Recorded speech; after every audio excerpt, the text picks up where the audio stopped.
Despite the way the world seems to collapse, you still have sparks of poetry and beauty. Denis Villeneuve is a Canadian film director and screenwriter, known for his visually striking and thought-provoking movies. He has directed films in a variety of genres, from gritty crime dramas to science fiction epics. Villeneuve has established himself as one of the most talented filmmakers working today. His movies often explore themes of identity, memory and human nature. His art has been widely acclaimed for its technical virtuosity and emotional depth. In this video we're gonna explore the mind of this visionary filmmaker and get inspired by his most insightful interview moments.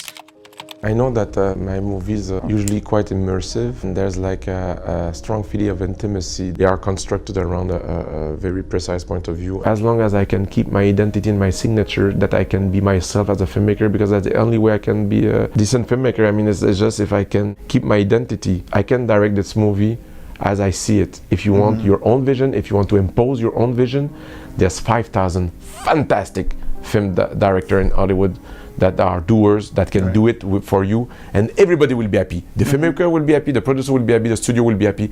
Do it with them. If you want to do it with me, unfortunately, the only way I can do it is my way. I try to adjust the language to each story, what the story will need. I must say that for 3 of my 4 last movies have the same kind of a language, cinematic language, trying to be as simple and then monolithic as possible, that I deeply love. Right now I feel the urge to do something different, but in the past 4 or 5 movies I was quite similar cinematic approach in some ways, yeah, I would say. Denis Villeneuve began his career in Quebec, Canada, and has directed films in both French and English. He has produced films that have been selected to compete for the Palme d'Or at the Cannes Film Festival, and has also won several awards and nominations for his work. We wanted to create a sci-fi movie that, like when you're a kid in a school bus on a rainy day going to school and you dream looking at the clouds, you know, and it's raining, and that kind of atmosphere. Myself, I got very humble trying to design an alien. I mean, it's a big challenge today to try to create something that has not been done before. For me, the main quality of those aliens was that I wanted them to have a huge, strong presence, like a whale. To have this feeling of being nearby a huge beast underwater, where you just feel a strong intelligence, a strong presence. He has worked with a number of notable actors, including Ryan Gosling, Jake Gyllenhaal, Amy Adams, Harrison Ford, and is known for his ability to bring out powerful performances from his actors. Good actors, strong actors, they can become used and they bring strong ideas. I love when someone is an author himself, meaning that it will develop his very own point of view about the character. And I had the same experience with Ryan Gosling, who brought some very strong ideas. There's some scenes that I'm very proud of the scene. Honestly, one of my favorite scenes is a Ryan Gosling idea, you know. So you like your actors to improvise? I deeply love it. Change the script. I love when I'm from the documentary, where the thing I love about documentary is like you put your camera in life and suddenly sometime life organizes itself. There's an accident in front of the camera that creates a strong cinematic moment, cinematic poetry in front of the camera. And the way I find it back in the fiction is with actors. And there's nothing more exciting for me than when an actor come on set and say, I didn't sleep, I had this idea, I have to try this idea. That I love. Also, I love real sets, real environment that we constructed the sets and I guess it stimulates that in the actors probably, the right? actor can focus on his interior and not on not trying to imagine and to be in relationship with something that is virtual. Yeah. That's why I don't like green screens. I like real environments. Yeah.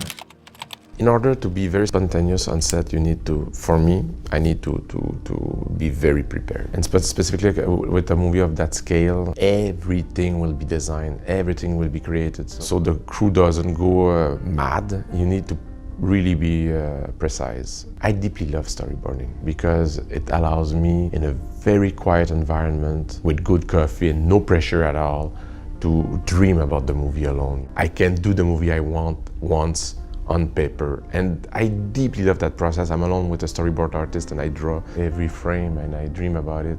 I deeply love that moment. It's a way to rewrite the screenplay in the way I want it. So it's a very, very important moment in the film process. He's known for taking on ambitious and high-profile projects. I had a talk with Ryan Gosling at one point. We said to ourselves, both together at the beginning when we decided both to do it, is that our chances of success were very narrow.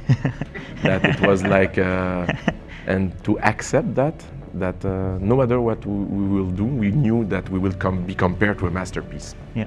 And a movie that everybody loved, and that people will come in theaters with baseball bats, you know. And I was able to do it because I made peace with the idea that it might be my last film. And when you accept that fate, then you become free. So you're not bound to success, or you're not thinking about the result. You're thinking about creating a pure artistic act. You know, it's a thing to make a movie. It's a lot of work, but to take someone else's dream, to take someone else's characters, to aesthetics. I'm working with someone else's story. I always try to find an intimate way to get into the story. I have to create an intimate link. There's a lot of work that is done today that is virtual, that is abstract, that for storytelling and also technology make a job of detective stories quite boring. You know, okay, I'm gonna find something. You take a keyboard and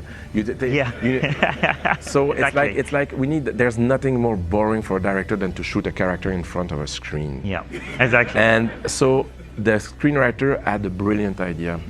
I thought I love this idea because it created a landscape that allowed me to create an adventure. And you know what? Harrison Ford was one of our childhood heroes, you know, and I deeply loved him. And there's a saying, never meet your heroes, you know, and that was for me, it just increased my admiration and my love for him, because sincerely, he's a committed artist. You cannot fake that excitement, I felt he was really sincerely happy to be there with us working at 5 a.m. in the dark, in the water. I felt his passion alive. I felt that his fire was still there. I work with one single camera. I like to commit to one point of view, and I don't like to make any compromise. When you work with several cameras in the obligation to make compromise with lenses and with lighting, and that I can't. I will say that technically, no matter the scale of the movie, I work with one camera. The world is intense right now. I feel that civilization is very more fragile than ever. Our communications are weaker and weaker. Afraid of the others, we are more than ever. Even the more we have communications, the less in communication it seems we are, and how disconnected we are from one to the other. It was one of my goals to make sure that through that darkness, there was, we find still beauty. Movies are mirrors of reality. As a filmmaker, I'm digesting reality, and I try to put it on screen in some ways or the other, but I need hope, I need beauty, I need poetry, I need it for my own sake. I hope this video inspired you for your own artistic journey. If you're an aspiring filmmaker and want to know more about the world of art, don't forget to subscribe to this channel. See you soon!